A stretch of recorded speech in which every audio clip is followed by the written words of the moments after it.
On area-wide sanitation, and when we were reflecting on the fact that we were given this very end of the week slot, we decided that the best thing we can do is sort of summarize some of the messages that we'd like you to leave today with if you're interested in area-wide sanitation. I'm Caroline van der Voorde. I'm with the USAID WASHPaLS 2 project. We are a learning and research project focused particularly on rural sanitation and hygiene. And we have organized this session today with a whole bunch of partner organizations and partners who we are collaborating with on really increasing our understanding of how to do area-wide sanitation. And what we'd like to do today is discuss a few of our joint ideas and messages around harmonizing and operationalizing approaches to reach universal safely managed sanitation in rural areas. So, like I said, we don't have so much time, so what we plan to do today is a few slides on area-wide sanitation and what we collectively mean by that. And so I'll do those few slides, and then we'll have very quick fire presentations, one slide each by the partner organizations on some of the critical elements of doing area-wide sanitation. And obviously with the time we had, there's a lot to be said about area-wide sanitation. We've just picked a few snippets of information and learning that we'd like you to be aware of and go away with. And then if we still have time, we can have a quick discussion. But you know, very aware we were squeezed in a little bit, so bear with us. Anybody here, I know that there's a few people here that are actually part of the panel or part of our organizations. Anybody here who doesn't sort of know what we're talking about when we say area-wide sanitation, or who this is a bit of a new concept? No, fine, skipping this bit. In the interest of time.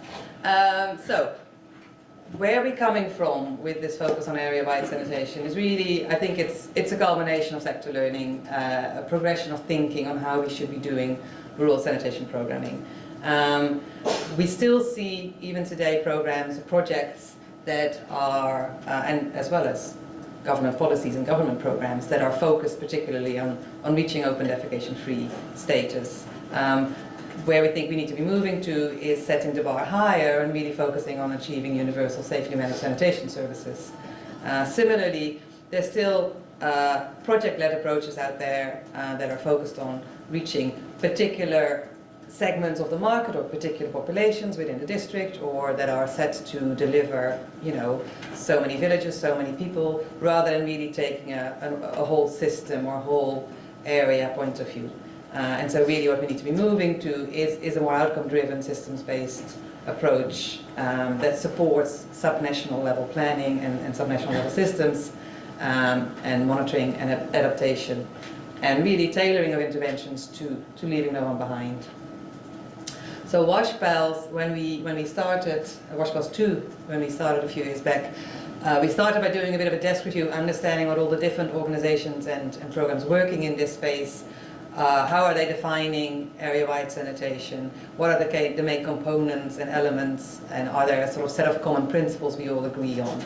And sure, each organization, each of these partners you saw at the beginning may define things slightly differently or might emphasize it slightly differently, but I think we all agree more or less on this definition that it's about systems-based outcome-driven programming towards safely managed sanitation in predominantly rural administrative areas. So the sort of principles of area-wide sanitation are focusing at scale. And what we mean by scale in this context is really thinking at it at that level a bit higher than communities or specific populations, thinking about it at the level of a county or a commune or a district or whatever the administrative boundary may be. Similarly, that it's about reaching universal coverage, and so focusing really on inclusive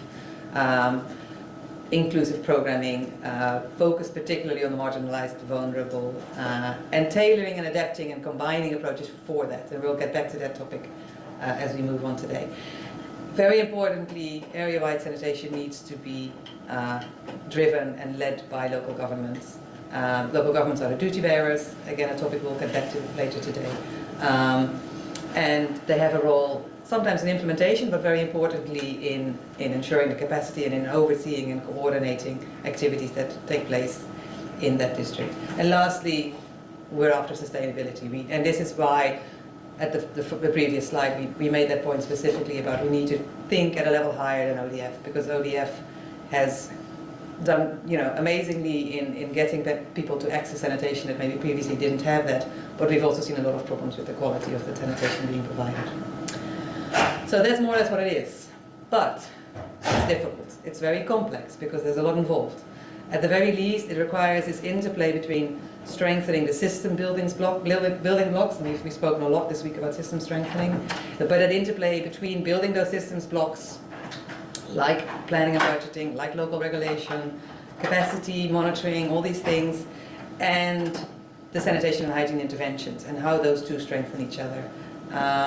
And for that, there's system strengthening, there's the importance of adaptive management, and a strong focus on gender equality and social inclusion. And so this all needs to come together, and it's complex, to strengthen the systems in a way that they can help you, have the data to inform the most appropriate sanitation intervention, how you combine sanitation interventions. It gets even more complex if you take into account that, your average county, let's take Sub-Saharan Africa where many of us work, in one county there may be many different types of contexts and situations and people with different barriers and incentives that need to be accessed with sanitation services. So it may be about how remote people are and how far away from markets they are or difficult to reach. It may be about living in flood-prone areas, so the technology that would work there is not the same as in other areas. It could just be about living in a market versus very far away from the market. Conflicts, and there's many different kinds of challenging settings that affect the types of sanitation interventions and services that we need to apply to reach those people. I would say there's two particular challenges that run throughout, and those are about ensuring affordability of sanitation products and services and durability. I won't go through all this in detail, and some people that were in the subsidy session earlier this week already saw this slide, but there's a large number of households that require financial assistance. We know that people aren't able to access sanitation products and services at the price they generally are being marketed for. And so there's a need for financial assistance, but there's also a need to strengthen the market and bring prices down. And so we'll talk a bit more about how to do market-based sanitation in this context. And similarly, ODF slippage is a reality. That slide is from a study that was done. It was a subsidy study, but it was done in areas in Ghana that were previously declared ODF. And the interesting point about this is that at the start, 25% of the population, the left graph, was already practicing open defecation again. And the graph on the right shows that the blue line shows the communities where these subsidies were provided, and that the households that were eligible did indeed up their levels of sanitation. But in the communities, the control communities where they weren't provided, in that period, just the period where the subsidies were provided, the slide down the level of coverage went even further, so that by the end line, only 21% of those communities still owned, of those, voucher eligible households still owned functional latrines. And these were ODF communities. So it just drives home that really important focus on durable, sustainable services, quality services. So that's just sort of setting the scene on area-wide sanitation and all the different things that it involves. What we'd like to do now, and I should have told those of you who are going to be involved in this to sit here rather than there, but there you go. You can come as well, Yvonne. We are just going to do a few quick-fire presentations on a couple of critical elements of doing area-wide sanitation, and we're doing that with our partners. And the first partner to present is, on behalf of UNICEF and WaterAid, we have Bisia Gremi from UNICEF, who is online. Hello? Hello, can you hear me? Yeah, we can hear you. Great. Who will talk a little bit about work that UNICEF and WaterAid has been doing on planning for area-wide safely managed sanitation. The idea is that each of the presenters we'll have one slide, one example, 3 to 5 minutes, and then afterwards we'll have a bit of a discussion. So BC, take it away. You're the first. Okay, thank you so much. Good morning, colleagues. My name is Bisia Gremi. I work for UNICEF, majorly focusing on sanitation, covering both rural and urban areas. Yeah, I think this is an important first step when we talk about area-wide civil managed sanitation. and it's an important step for effective planning. And I think the first step, after having a good understanding of what area-wide approach is all about, is to have a good understanding of what safety management sanitation is. From experience, there is still need for demystifying what safety management sanitation is, and this is extremely very important for effective planning. Since 2023, both WaterAid and UNICEF have been trying to demystify what civil management sanitation is for effective planning. And we've jointly organized 8 national and subnational workshops to further contextualize civil management sanitation in Ethiopia, Cambodia, Tanzania, Mozambique, Nigeria, Burkina Faso, and Madagascar. And essentially, the objectives and the workshop content was tailored to each country needs and interests, but commonly across countries. And the main objectives were to create common understanding on the civil management sanitation among stakeholders, analyze the current systems in place, the policy, the strategy, regulation, institutional arrangement, monitoring mechanisms, as well as financing and capacity development. Then the workshop was aimed to identify gaps between where they are. Most often people are still struggling with ODF and basic level, and where they want to go, what they want to reach the full ambition of having civil management sanitation goals. And of course, at the end of the day, the countries develop an action plan collectively based on the gap analysis. So that's extremely very important for us to move forward on area-wide approach. I've just shared some few examples with you based on the outcome of the workshop so far. For example, in Ethiopia, the government has been leading the development of a national SMS protocol with the multi-stakeholder community for further controlling the SMS definition and monitoring indicator beyond toilet in the country. So that's a typical example of what happens after this series of workshops. Likewise, in Burkina Faso, the government launched the ODF campaign, and then following the SMS workshop, they've decided to shift the campaign target up to the SMS level and integrate identify action within the emerging strategy.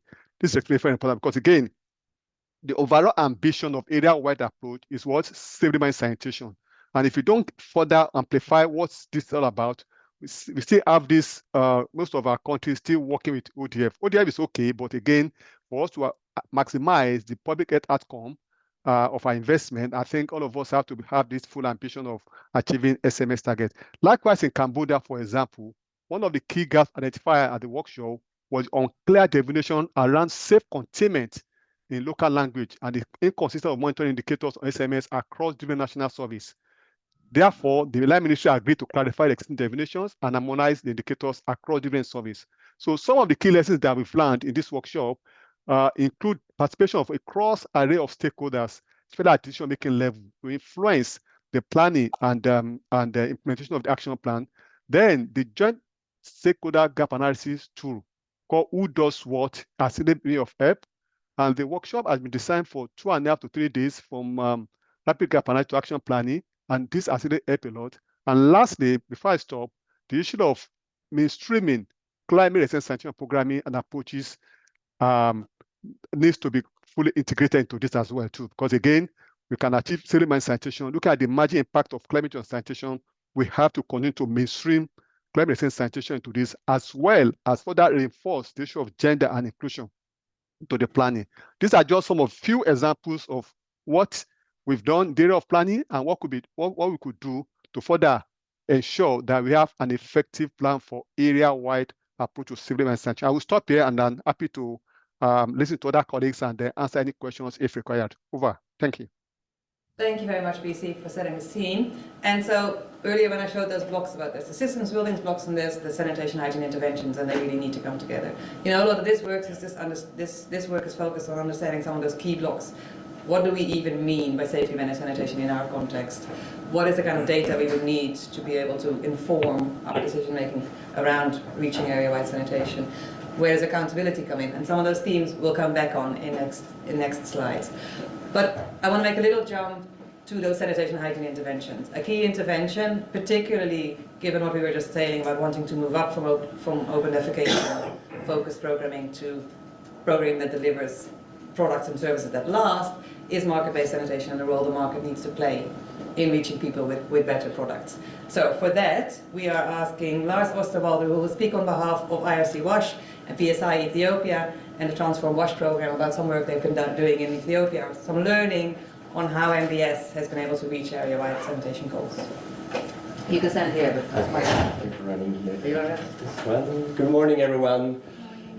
So yeah, market-based sanitation. I think we need the sanitation markets. That's kind of the key driver. It's kind of the engine of actually getting something done on the ground, and not only planning, but get things moving. And from Ethiopia, from selected districts, like what you can see here in the graph, is in a couple of, for a few years, kind of the increase in sanitation coverage. And you can see in the year 2020 to 2023, where the USAID activity Transform WASH really kicked in, like having supplies and demand creation activities up and running, we can see significant increase. That's going into the right direction. However, when we look at the wealth quintiles, we look at the richest households, the increase is much more, and if we look at the poorest, you can see here there's basically not that much progress.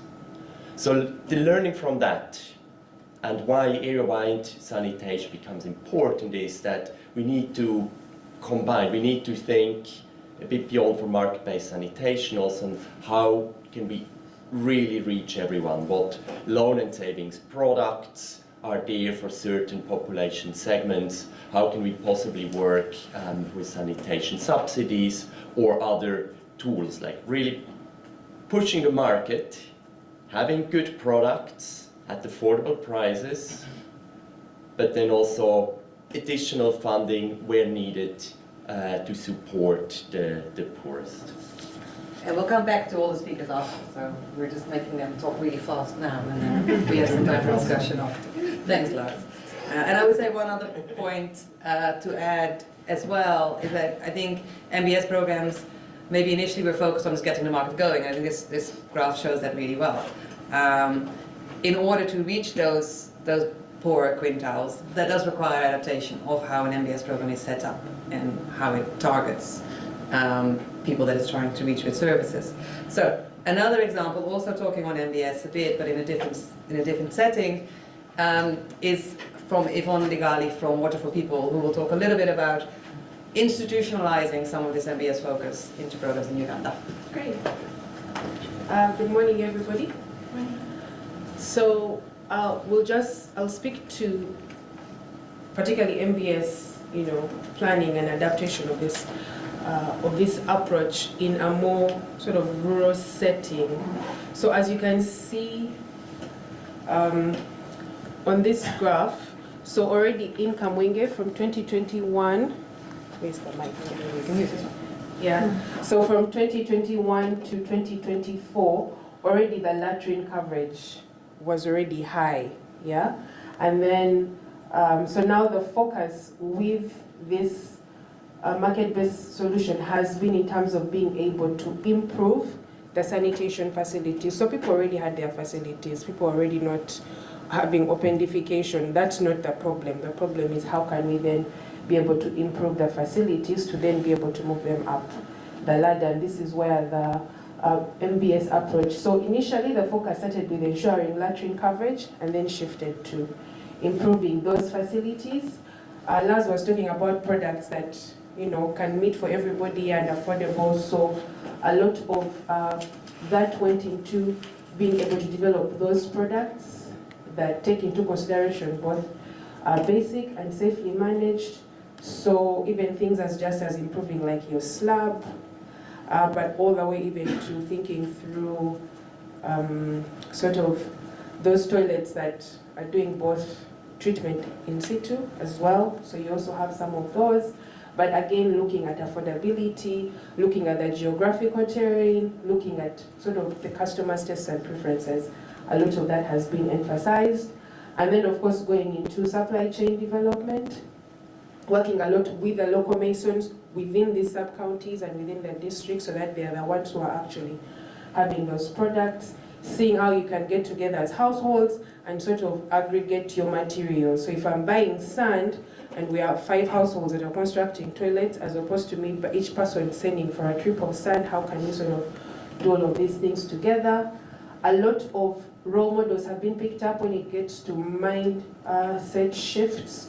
So you have the religious leaders, you have the LC5 chairpersons within, these are popular people within to sort of push that.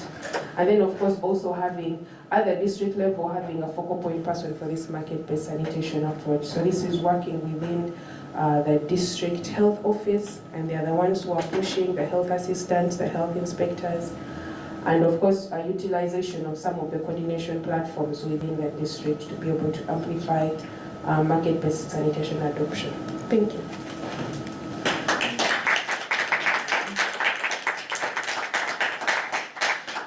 Thanks, Yvonne. It's been striking me this week that, you know, a lot of the big discussions in the big room have all been about utilities and, you know, water boards and actors that are mandated to deliver sanitation and water services. I think one important point for us is generally the actors we work with in a rural context, you know, have a much broader mandate. Our health people, our rural government people aren't WASH people as such, and so it makes this institutionalization much more complex and understanding who the actors are that need to be involved and how you bring them all along. A very important set of actors, particularly in rural programming, are the community-based actors. And so we want to really talk a bit about the role that they play in ensuring area-wide services. And for that, I'll ask Maria Ferreira to come forward from SNV to talk a little bit about the work that SNV is doing. You need to push your buttons, or do you want me to just... There's a bit of animation going on here. There you go. Thank you, and thank you for the opportunity to speak about how civil society organizations really contribute to strengthen the systems that enable area-wide sanitation. I take you a bit back to what Caroline mentioned in the beginning, because when we're talking about area-wide sanitation, we're talking about leaving no one behind, we're talking about sustainability, we're talking about government leadership, and it's from that angle that SNV has been working with a number of CSOs on a number of countries, as you can see there, essentially by anchoring the system's change vision on the responsibility of the governments as duty bearers, enhancing that the human right to water and sanitation is, of course, for all. And in that context, then we work with local CSOs that we identify in our program areas. First we map them, and then we strengthen their capacities. And we essentially focus on CSOs that represent specific users groups, like for instance in remote areas, but very much so also on women's groups, groups of people with disabilities, and other vulnerable groups that exist in the program areas. Then we equip these CSOs with data and accountability tools that enable them to hold the duty bearer accountable. We also assist these CSOs as they build alliances with other key actors in the area. Traditional authorities are of particular relevance in many contexts in rural areas. So is the media, who is a typical ally of the CSOs as well, to bring the issue that they're advocating for towards a broader audience, and also the private sector. We found that a dialogue between the CSOs and the private sector was very valuable, for instance, to develop sanitation solutions that had features suitable to the needs of people with disabilities. And finally, we strengthen their ability to participate in decision-making platforms with all these allies, while together they advocate the government for better, more, and more inclusive sanitation. Thank you.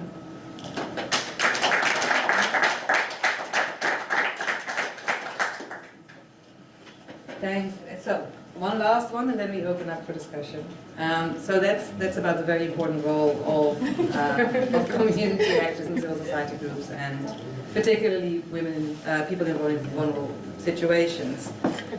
Another way to think about this is that graph I showed earlier, that little map I showed earlier about your average county. There are always going to be challenging contexts of some sort. So if you're trying to do area-wide sanitation, you need to be much more aware of that and proactive in how you deal with it. And for that, we have Jamie Myers from the Sanitation Learning Hub here, who will be talking a little bit about work they're doing on this. Thank you. I'll be very quick because this is very much, lots of the things have already been said, but we've been working with predominantly UNICEF and WaterAid, trying to develop some practical guidance for rural sanitation programming in particular challenging contexts. These contexts include those living in extreme poverty, who are socially marginalised, those with entrenched attitudes and social beliefs, those living in tough physical environments, those with particular lifestyles and livelihoods, as well as fragile contexts. And so, from an area-wide perspective, it means facing these challenging contexts head-on, not cherry-picking or picking the easy places to work with first.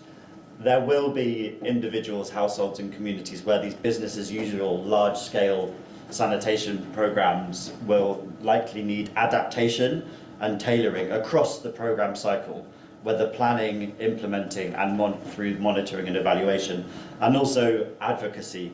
We do want sanitation to be government-led, and that's one of the key components of an area-wide approach. But at the same time, some groups may be unintentionally missed, while others may be deliberately marginalised. So the advocacy point is also really important when thinking through some of these marginalised groups in particular. It's also likely to be more expensive to implement programs in some of these areas, and then therefore there's a need to move beyond cost per capita to consider effectiveness, sustainability and equity of programs. Yeah, so my key message is the need to proactively plan and adapt to these contexts when we find them in our given areas. Thank you.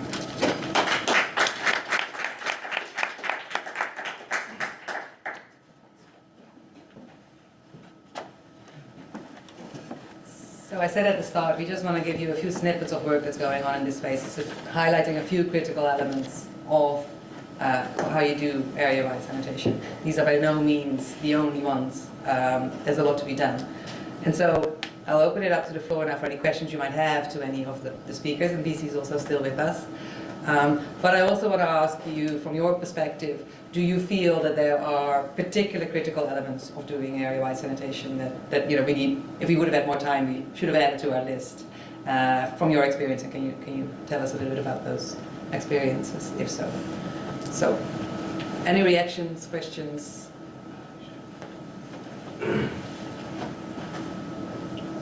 Thank you for the interesting presentations. But I actually want to learn if there is any successful example of area sanitation implementation that you know of, and what has been achieved, and what are the success factors after.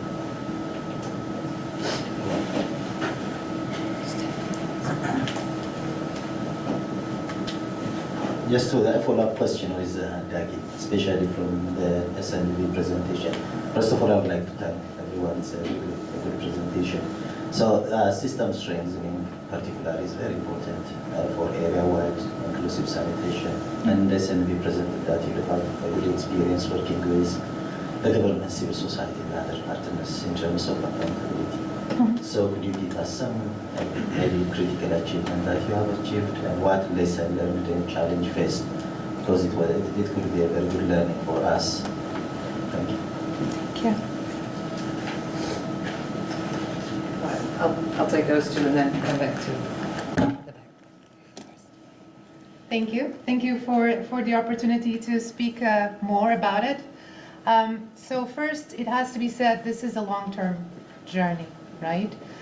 We start by engaging the CSOs and then guide them through that process that I just described.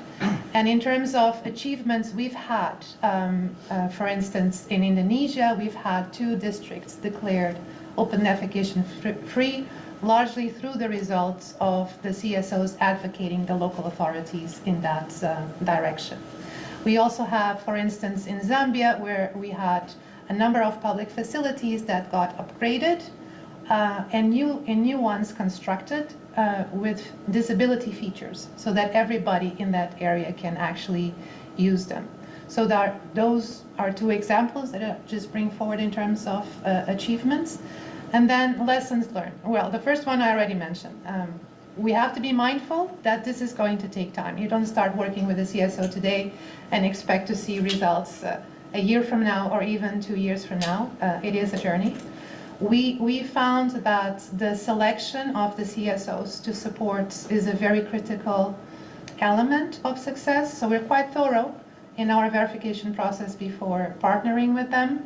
There's a lot of criteria that we use, but the most important one is that we actually go to the communities or the groups they claim to represent and verify what is the level of credibility that these CSOs have towards the users or the rights holders.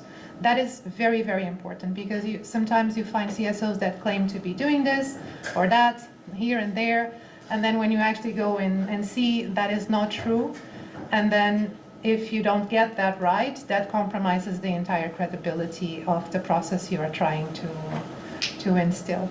So that's it in a very quick way. Jamie, sorry. Yeah, I was just wondering, you want to say something about Meghalaya? And Yes. Put me on the spot. So we've been working in Meghalaya in northeastern India, bringing government actors together with rights holder organizations to try to push government actors to think through how they can better serve marginalized, not marginalized, those who've been left out of this Indian sanitation campaign so far. And it's still a work in progress, so I'm not really sure. Next year we can present the findings from it, but we're finding that engagement between these two groups and sharing lessons learned across the local governments as well, between what they're trying to do in some of these areas, has been useful. And I suppose also we assumed, there was an assumption that governments knew a lot of this, or knew the basics of this beforehand, and they, in some of these places, there really is the whole gender equality and social inclusion agenda, and terms which we use quite a lot in spaces like this are really not understood. So I think that's been a finding, an emerging, an initial finding. So it takes quite a lot, as you were saying, it takes quite a lot of time to engage government actors in these conversations. you know, this issue of time keeps on coming back, and I think it's really important because, you know, one of the earlier points was we needing to move from a project-based approach to a much more programmatic, longer-term systems thinking approach. And, you know, the way projects are set up aren't generally, you know, Very enabling of that. fit with that yet so much. I'm getting this.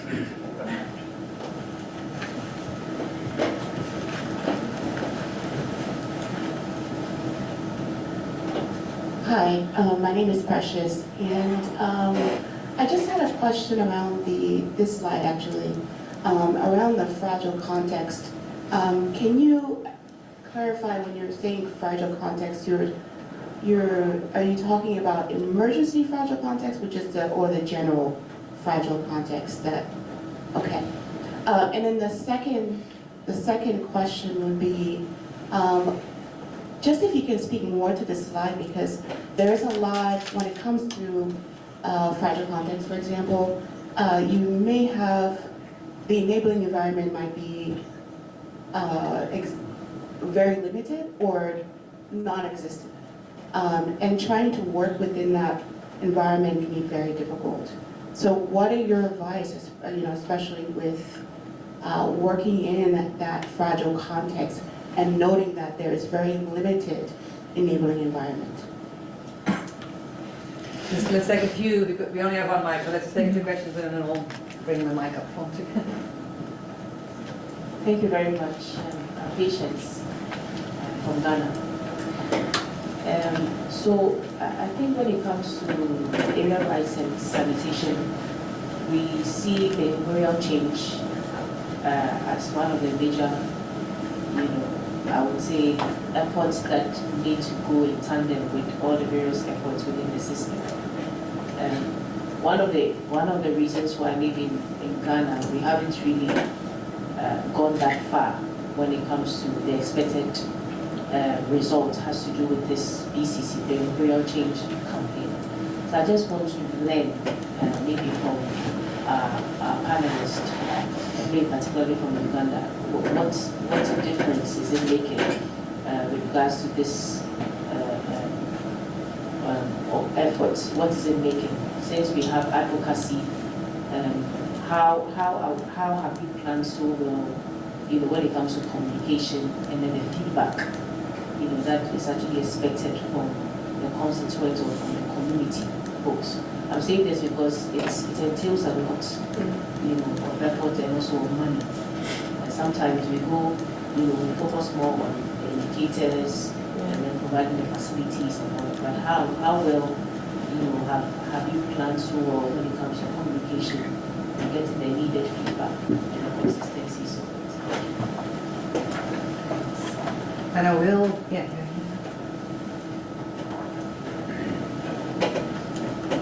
I will from South Africa. Yes, it's really nice to see the sort of system strengthening piece coming up, and I think what's clear as a bit of a systems nerd is historically sort of system strengthening thinking has been more water focused, kind of public good stuff, and progressively it's starting to figure out the kind of what does it look like in the sanitation space, what does it look like particularly from a kind of enabling markets perspective. And I think it's great to see some of this happening, and I think what would be really good for future research, like what we want to do in Nigeria with our CDO program, is what system strength looks like to deliver inclusive and sustained progress. And from a kind of markets perspective as well, how much does it cost and who pays for that? So I think that would be a really interesting area of research, and something that anyone who's interested in that, please do let us know. And I think it's great that the kind of safely managed work is starting to bring in systems analysis and kind of safely managed plans.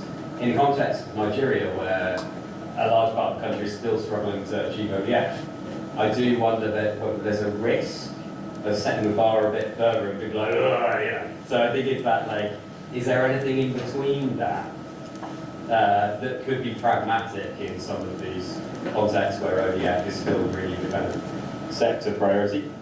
So my question is from the SMD colleague, Nicole China. You could also add the WASHPaLS program, which is a social accountability WASH program in Mozambique, we've been collaborating with you on 6 years. But that's really looking at, like, sometimes we look at social accountability, and then we look at system strengthening separately. And so for me, it's two sides of the same coin. You can't hold a completely ineffective government to account that easily, right? And so I think what system strength is needed to deliver social accountability at scale for sanitation? And for me, because a lot of sanitation is about households, investments, etc., where government, maybe with people sludge management, there's more social accountability in government. For me, it's around subsidy and social accountability around subsidy. So it'd be great to hear any thoughts you have about that. Thanks. Thanks, Will. And while the mic is making its way here, I'm actually going to ask, BC, you're there, right? BC, I was wondering if you wanted to say something in response to Will's point about, are we setting the bar too high, trying to jump from OD straight to SMS, particularly given you know the Nigerian context quite well? Yeah, and I thank you. You wanted to say something else too, so from there, go on and make your other point. No, it's okay. Thank you so much. But that was the point I was trying to raise. I'm trying to respond to the comments of one of our colleagues talking about success story, case studies, where, what have you done, area-wide approach to safely manage sanitation? Because again, if you want to emphasize that the safely managed sanitation aspect of it, I think it really makes us to be on the path you want to go to. Yes, like Nigeria, for example, we have a state that's already complete ODF, government-led process, open defecation free, but again, they're still struggling to move towards safely managed sanitation. And we are working on a 10-car note on that. One of the lessons we are learning is that most of the examples we have, they're still at the stage of area-wide open defecation-free status. How do we see, I'm not sure yet whether we have very good examples of any where we have them achieving the safely managed sanitation outcomes yet. So, and that's the issue. And that's one of the lessons we are learning. For example, in that state, for example, but they are moving. You see, they are moving now from, they call it post-ODF arrangement mechanism. They are moving from the ODF now towards safely managed sanitation, put the FSM in place, put a lot of mechanisms in place, strengthen the enabling environment to support the whole state moving towards civil mine sanitation, but it's still a challenge, by the way. So what we are learning is that if we can get them understand or demystify the SMS, as we call it, then the plan can be continuous, and we can be able to put enough mechanism in place for them to effectively transmit from ODF to civil mine sanitation. I think that's the experience we are learning, that action plan should have a target of SMS. The first step could be ODF. I mean, that's what we are trying to work on, but we still have a long way to go. It's as one of us said, it's a long-term plan. It's something you can just rush in and rush out, especially when you look at the area-wide, reaching the most marginalized population, the challenging context. So it requires a lot of planning, a lot of resources, and a lot of time to do this. So these are some of the few things we are learning from the field. Over. Thanks. Thanks, BC. And I think the word BC used there, demystifying what SMS means, is really important for Nigerian context as well. Because we're not saying, you know, let's skip any BCC kind of work or even any CLCS-based work that gets people to demand sanitation services. What we're saying is, when they do have that demand, can we provide them with products that will be longer lasting and better quality? And, you know, at what point do we need to start thinking about sort of the rest of the sanitation service chain? But that, fair enough, might still, you know, might take longer, but like BC said, planning needs to start early even for that. So, you want to pick up on that one? The mic is there. And just briefly about safely managed sanitation and recognizing that the service delivery model, which is based on dry pit latrines, that they're just covered once full, and the new one is constructed, is or can be perfectly safely managed. If there's not a shallow groundwater table there, no flooding and so on, that may actually be a system that can sustain. But I think it's good to be aware when planning, like, are we already reaching the safely managed stage or not? But at least in rural Ethiopia, I guess that's kind of the service delivery model that will be most common over the next year in order to actually reach directly safely managed sanitation. You can pass it on to Yvonne to answer the questions. Yeah, sure, thank you. So I think there was a question around behavioral change and how you're sort of getting leaders' commitment, leaders' feedback. So I think in terms of the Ugandan context, the Ministry of Health did sort of develop together under the Uganda Sanitation and Health Activity Program. They developed those guidelines for market-based sanitation. So I mean, they are really just guidelines, but now when eventually you come down to, let's say, like at a district level, just being able to even get the district to commit to saying this is how we will now be moving forward when it gets to sanitation improvement. And so in Kamwenge, we've actually seen that shift where the district is saying that even with the funds that we have, as opposed to previously where the efforts were geared towards, you know, ODF villages and what we're saying, okay, now let's think about sort of the whole system, you know, the products and everything. And then I think the other thing that's also key is the community ownership of their own problem. Yeah, you really cannot convince people that they're doing badly unless they accept that they're doing badly. So a lot of this really stems from the community being able to own that this is a challenge, we need to do better and sort of make commitments. And of course you see all of that through the triggering sessions that are held and all of those different engagements. Now what is changing, just like Lars was saying, that it's not just enough for you to say, you know, we need to change, you should be able to have the products, you should be able to have the value chain actors still within that meeting. So when I come for the meeting and I'm called out and they say you don't have a toilet, then there should be a mason nearby who says, I can help you construct your toilet. And then you have a sanitation promoter who is responsible for ensuring that they follow up with you. And so this is really now moving towards sanitation marketing. You have the promoters, but also important for us to recognize that there is need for incentivizing within this system. And so these promoters are incentivized to follow up and sort of do the connections, do the linkages with the value chain actors. And then of course there is a component of subsidies that gets into some of like the products. So for example, you will say, okay, so if it's about the slabs and it's about the sato pans, how can then there be a bit of subsidy within that chain, so that again you ensure that everybody is not left behind and sort of move the entire district along. So those are some of the interventions that are being done. Thank you. Thanks, Yvonne, and I'll get to you, but there was a question, Jamie, to you as well about the fragile context. Fragile context, yes, so this is kind of, it falls between the humanitarian and the development sphere, I'd say, we're defining that as. And yes, you're right, by the very nature, the enabling environment is also fragile.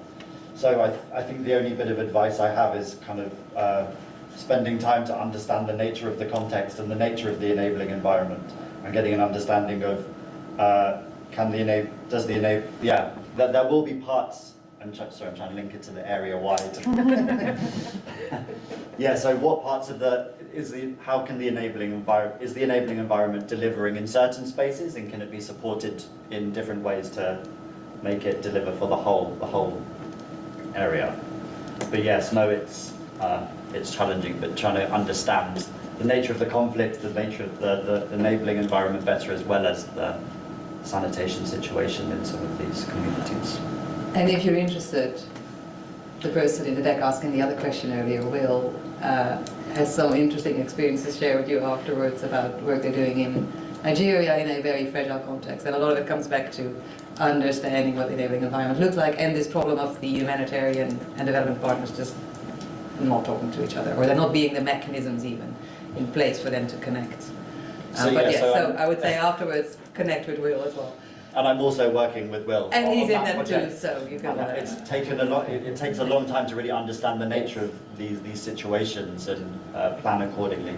Exactly. So if you want to pass the mic over to Maria, there was a question about, actually from Will, about what system strength is needed to deliver social accountability. Not a small question.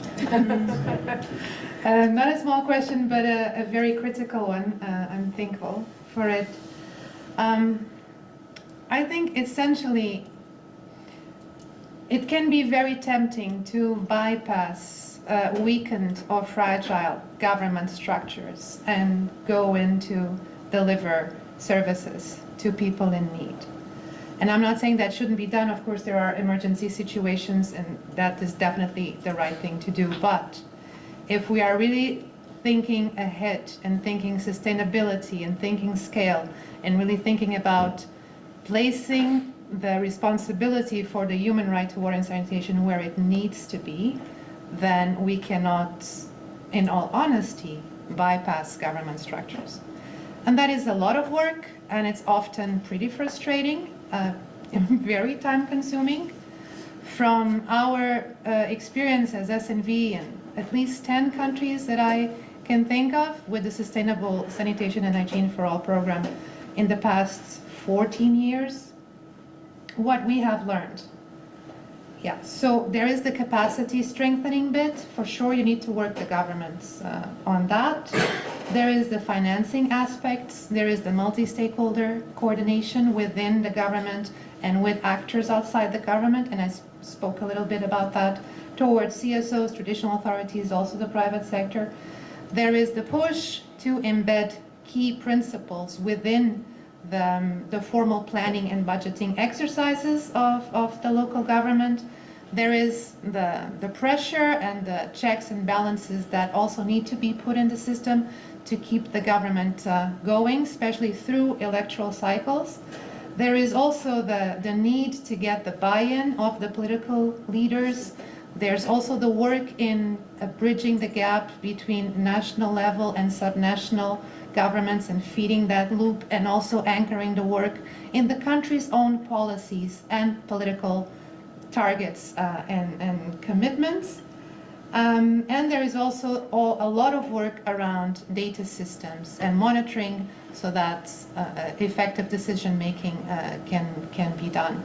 So yeah, it's at least that I thought of just from the top of my head 10 fronts of work, often in very complex environments. I think we just, again, need to be realistic and mindful that it is time consuming, but as far as SNV is concerned, it is the right way to go about it. Thank you. Thanks. Thanks, Maria. Does anybody want to react to that or have more questions?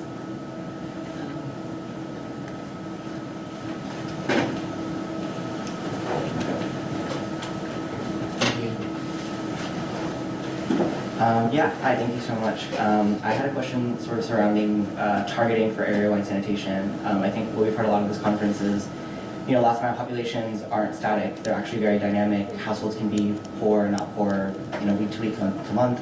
You talk about lifestyle and livelihoods, there are transient populations, and so it's oftentimes actually not very easy to identify last mile populations, or they're constantly changing. And so, because area-wide sanitation is government-led, I'm wondering if any of you have kind of found a targeting methodology that you believe is very appropriate for area-wide sanitation. Is it just relying on sort of government-led existing targeting methods like Ghana Leap or ID4 in Cambodia, which might exist in municipalities already have to collect data for those systems and oftentimes have to use them, although there might be very high instances of exclusion and inclusion error?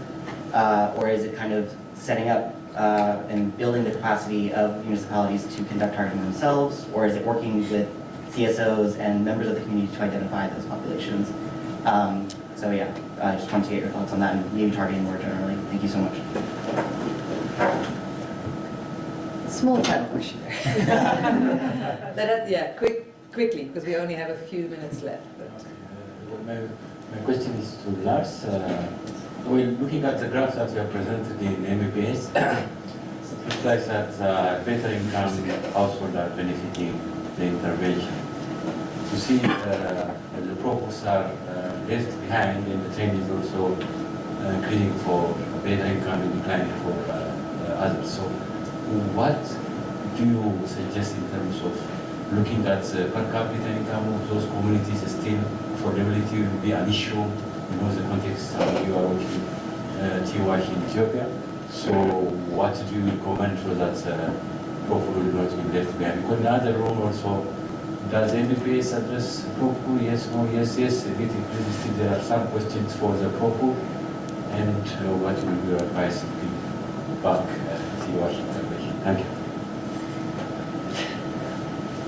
Anybody want to take that question? The person asking that question knows from the desk review that person was involved in that there are very few cases like the one he just quoted. I think what I want to show with the slide is the markets are needed. I think the private sector for delivering toilets for containment to the households is the role of the private sector. And the private sector needs to be there, needs to be strengthened. But when we do market-based sanitation programming, we need to think beyond that. I think it's good to have now this shift towards really looking at area-wide sanitation, kind of supported with what service delivery models is the private sector embedded in, and do we reach safely managed sanitation status. It's good to think like while along the sanitation chain, what are the life cycle costs of the different options, and then I think also then to get the data back to look at government-led monitoring systems to really get the overview what sanitation system we have. If there are pits, are they being emptied? If they are, where is that going? And I think about the targeting, I think if you have monitoring data that show who has toilets and who doesn't, I think then you can already start, and likely that will then link with either wells-based, asset-based wells index or other targeting methods. So we are out of time because we weren't given very much time. But I think what we want to leave you with is just a few key thoughts on area-wide sanitation. One is it has to be outcome driven. It can't be about counting numbers of people trained, counting numbers of masons. It has to be about, are we delivering safely managed services in the end? Systems strengthening is complex, it takes a long time, but it's the only way. And really governments need to plan for and monitor these universal safely managed sanitation outcomes, which start by understanding what in their context those actually mean, and which might help take away some of that fear of there's no way we can reach that kind of level of services. Market-based sanitation programs need to expand their focus on those unserved market segments, but it takes a lot of time. And really, in the end, I think the question about what system strength is needed, we're learning that's the whole point of WASHPaLS. We're trying to learn about this ourselves. But if you ask, are there any systems more important than others? I think a lot of it starts with data and understanding what the problem is that you're trying to tackle, understanding who the people are. If you have the data and you have systems set up to tailor approaches and to adapt to the situation you find from your regular data collection, you can actually do things to act. And CSOs are essential to create these area-wide inclusive sanitation movements. Yes, government leadership is a principle, but government won't be able to do it on their own at all. So those are some of our sort of takeaway messages we'd like to leave you with. Sorry it was a short session. We're all here, so if you want to talk to us a bit more, please do so. And I will say, we are all involved, or WASHPaLS set up a learning platform for area-wide sanitation. So if any of your organizations are working on area-wide sanitation in a rural context and are interested to learn with us, please find me and we'll engage you. Thank you very much.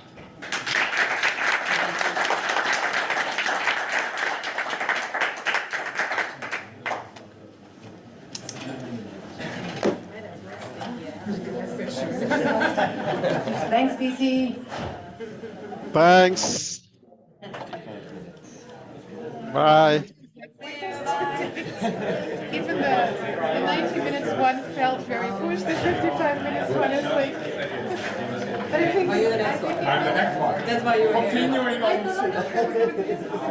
No, we just came But I wanted to say, well, if you want to know about the systems of saving many services, stay here. All right, let's see how we get out of here.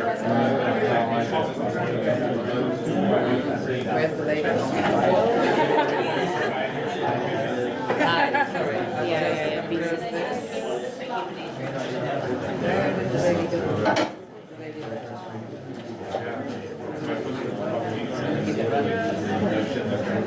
Hi. You're in the lobby. Let's carry it. Yeah.